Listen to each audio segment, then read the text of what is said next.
what ERs, what emergency medicine really needs in this country to be effective is more space and more people. Rather than trying to limit the ability of the emergency department to see patients and try and push people into venues that don't exist, I think we just need to become more efficient. We need to work on systems that will allow us to practice evidence-based medicine, be as efficient as we can, be as outcome-based as we can, accept the fact that in the near term there's not going to be any vast expansion of a primary care system that's going to accommodate people that need help. And I vote for giving emergency departments all the support they can get, all the space they can get. And then it's our responsibility to use that space wisely and to be able to take care of people effectively. We're happy to dispense drugs in the middle of the night. We're happy to be full-stop shopping, because why would we want to take care of you if you have a broken ankle at 3 in the morning and then give you a prescription and say, now go find a pharmacy, you know, at 3 in the morning? You know, so what we have to do, I think, is face the reality of how people get sick and how they need the healthcare system and try and adapt to it a little better than we do. There was actually a national report card on the state of emergency medicine done by the American College of Emergency Physicians, and California got an overall B, which was the highest rating given, but a C on access, and a C+ on quality and patient safety. The only reason we averaged up to a B is because we have a decent approach to malpractice issues in the state of California. But in terms of access and what's available statewide, we don't rank very well. California ranks last in the nation for the number of emergency departments per million people, ranks 50th in the number of registered nurses per 1,000 people, and 46th in the nation in the number of staffed hospital beds per 1,000. Nearly 20% of people that live in California don't have health care insurance. Am I cheering you up sufficiently yet? This is important stuff. The Institute of Medicine recently released a report entitled Hospital-Based Emergency Care at the Breaking Point. Well, I don't think we need to see this break occur, and I think what we need to do are face together and work together on some common solutions. So here are what I believe the solutions we should have to make emergency medicine serve its purpose as best it can for all of you and for the providers who work so hard to take care of you. We have to learn to manage access, outcomes, and costs for our most frequent users. That's something we have to get better at. We have to stop looking at emergency department visits as a problem. Emergency department visits are only the tip of the iceberg of healthcare costs. We need to understand why patients use emergency departments and then support the emergency departments to manage the patients more efficiently. We have to do better at handling low acuity patients. We need to move them quicker through the system. We have to have sufficient space, and as Bob showed you, we can't wait to get that additional space to handle both inpatients waiting for beds and the acute patients that come to the emergency department. The hospital and the inpatient doctors have a responsibility to be more efficient in rapidly clearing the beds and making space for patients that come in through the ER. We need to train more emergency physicians in the state of California. Emergency physicians tend to stay in the state and practice in the communities in which they train. We have to provide legal protection statewide for all mandated on-call physicians so that no physician who's needed to come in, again, it's not a problem at Stanford, but if you're out in a rural community and you have a bad head injury and there's no neurosurgeon on call, or you have a complicated delivery and there's no obstetrician on call, that may be because they're afraid of the malpractice issues associated with taking call. We need to get rid of that for all time. We need systematic programs for error reduction in the emergency department, and we're working on that.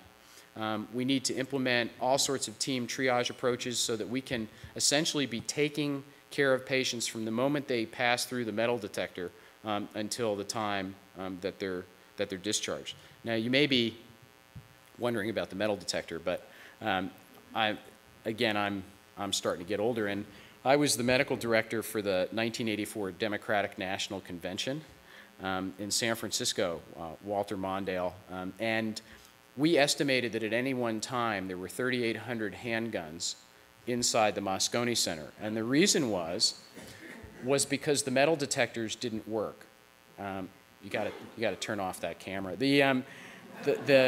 The metal detectors didn't work, and I know that because there was a shortage of radios, and I had to come in with radios. So I was like the watch salesman. I had a coat full of radios and went through the thing, and the light never beeped. There were red, white, and blue lights at the convention, which is pretty patriotic, except those were the bomb indicators. And the red light meant that a bomb threat had been called in.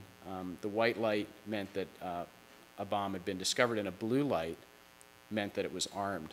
I better stop right here. So we have a lot to do in the emergency department. We very much appreciate your support.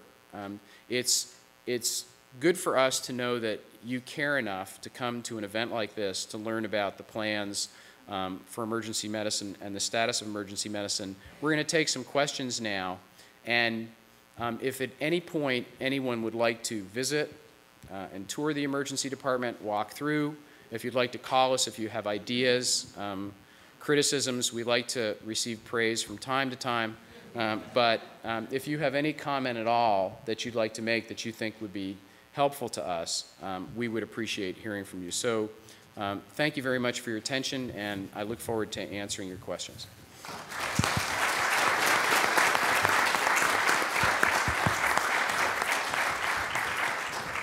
So while we're getting set up for questions here, and we have a moment, I really feel that I must share with you an experience that I had recently that makes this program especially meaningful to me.